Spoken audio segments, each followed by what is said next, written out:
ടീച്ചറെ, ഇവക്ക് പഠിക്കാൻ നല്ല കഴിവുണ്ട്, പക്ഷെ ഒരക്ഷരം പഠിക്കുകയില്ല. സ്കൂള് വിട്ട് വന്ന ഒന്നെങ്കിൽ ടിവിയുടെ മുന്നിൽ അല്ലെങ്കിൽ ഫോണും തോണ്ടിക്കൊണ്ട് ഇങ്ങനെ ഇരിപ്പാ. പുസ്തകം എടുത്ത് വല്ല പഠിക്കാൻ പറഞ്ഞാലോ ആ വശത്തേക്ക് തിരിഞ്ഞു നോക്കിയല്ല. അതുകൊണ്ടാണ് ഞങ്ങൾ ട്യൂഷൻ വിടാന്ന് വിചാരിച്ചേ. പക്ഷെ ഇന്നത്തെ കാലത്ത് പെൺപിള്ളേരെ എന്ത് വിശ്വസിച്ചാ വേറെ വീടുകളിൽ ട്യൂഷൻ വിടുന്നേ?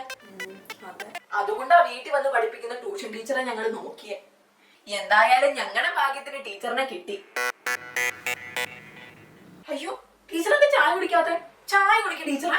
അല്ല, സമയണ്ടല്ലോ. പലഹാരൊക്കെ എടുത്താൽ കഴിക്കുന്നേ. കഴിക്കാം. ഓ, ഇവിടെ ഫോർമാലിറ്റിയുടെ ഒന്നും ഒരാവശ്യവും ഇല്ല. അമ്മ സ്നേഹത്തോട് പറയുന്നതല്ലേ, കഴിക്ക് ടീച്ചറെ. അല്ല, കഴിക്കാല്ലേ?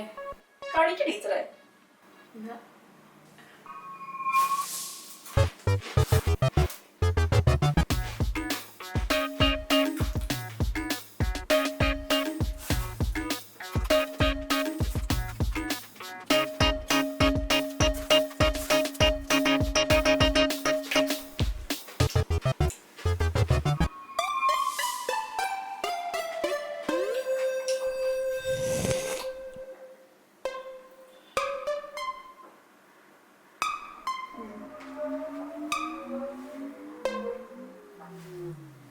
നല്ല ചായ.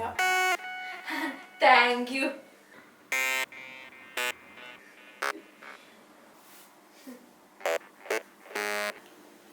ഇതിനു മുൻപ് മോളെ പഠിപ്പിക്കാൻ വേറെ ട്യൂഷൻ ടീച്ചർമാരൊന്നും വന്നില്ലേ? ആ, ഉണ്ടായിരുന്നു. ആ ടീച്ചർ ഒരാഴ്ചയെ നിന്നുള്ളൂ. അപ്പോഴേക്കും അമ്മ ഓടിച്ചു വിട്ടു. വെറുതെ ഒന്ന് പറഞ്ഞു വിട്ട് നല്ല ടീച്ചറെ. വൈകുന്നേരം ആവുമ്പോ പട്ടി ചന്തയ്ക്ക് പോയിട്ട് വരുന്നവർ ഓടിക്കളിച്ച് ഇങ്ങോട്ടൊരു വരവുണ്ട്.